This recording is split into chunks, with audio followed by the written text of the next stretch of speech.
Welcome back. Remember, we promised you today will be unique and inspiring, right? Now, we'll be hearing firsthand from the man who decided to make a difference by lightening up the heart and world of former inmates. He is a man who is passionate about touching lives. Welcome, Adamu. Thank you so much, Patrick. Nice to have you in the 700 Club Nigeria studio. It's my pleasure to be here. Great. So, tell us, how did this all begin? Well, when you think about prison, what comes to your mind? And that is a question everybody should ask themselves. Do you realize that we have about 241 prisons in Nigeria? That many?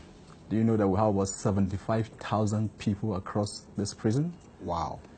And about 75% of this 75,000 are awaiting trials. And these people have time and energy that need to be converted towards something positive. Do you understand that we have a reoffending crime in Nigeria, that people go out of prison because there's no really positive information in their life? They are back to prison, some after 1 week. As a matter of fact, they call it, among the prisoners, that it's called return match. So when somebody go out, he's expected to be back. So, question to ask, exactly, what do you do? How did this whole dream, this project start? I mean, where did it all begin from for you? Now, with all of these things I've mentioned, the solution is what God has given to me. And I do everything I do because of the grace of God upon my life. 2001, I have an encounter with Jesus Christ. I used to be a very selfish human being. I was never exposed to the world of books. I was without purpose, so to say, because I was having no focus in my life. But when I met Jesus, all of a sudden, I started reading books. And I used my senior brother's library in my house. And he has to go for his Bible school. Then he picked all of his books. So there was no books for me to read at home. So what did you do? So I started buying books for 15 naira, 100 naira, 500 naira. And that's how I built up my own library. So the same guy, Bashiru, who was selfish, who was timid, who couldn't speak. As a matter of fact, I never grew up with a girlfriend because I was so timid, I couldn't speak. But I'm grateful today that through books became boosters of my life and my destiny. So I imagine myself, if I have been transformed through books, especially inspirational books, I could set up a library in Kaduna for people to access. As small as I was then, I conceived this idea of setting up a library so that people can access information that can help them discover themselves. Okay, so you started that. I couldn't start that. Okay, your project started. No. So what happened? 9 years down the line, though I had this dream, there was no opportunity for me to start it. 9 years down the line, when I went into Benue, Otukpo to be precise, for the first time, I got to Benue as a core member. As a National Youth Service scheme. Part of my community development service was that I got opportunity to bring back my dream that I conceived 9 years ago. What happened? This is what happened. Through talking with one Fred Oloko, that dream just packed up back, that I could set up a library in the prison.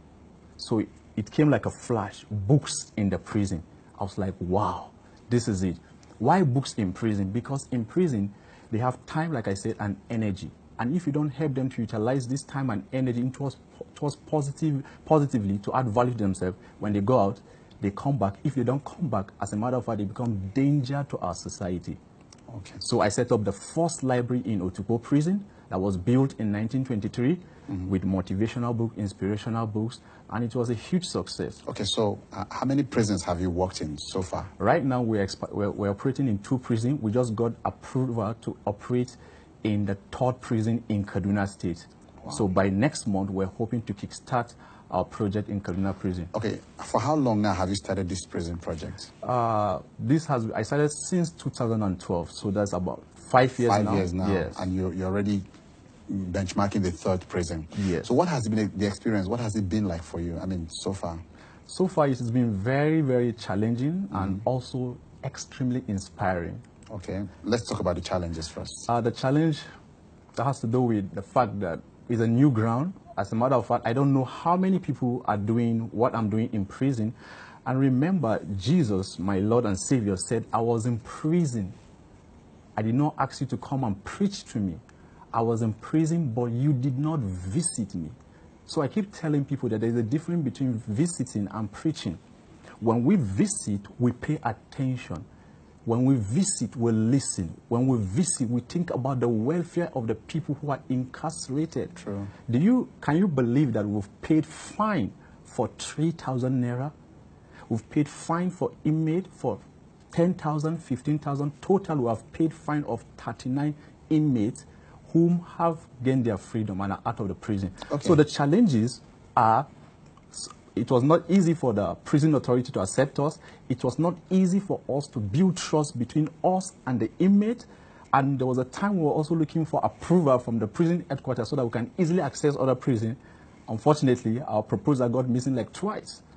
Okay, so those are part of the challenges. Those are part of the challenges. You also mentioned it has been inspirational for you. So what are the inspiring moments in this experience for you? I think the best thing that can happen to a man is to find yourself living what you're created to do. According to Miles Moreau, he said the richest place on the surface of the earth is the graveyard, because there are dreams and visions that were there. But for me, I'm now living my purpose of adding value to the people in prison. One of the inspiration is the fact that a young man who has spent 4 years in prison, he was our student. Now, while in prison, through our mentoring, our program run in 3 stages, which is pre-vocational, vocational, and employability. We call it rethink, reform, and re-enter.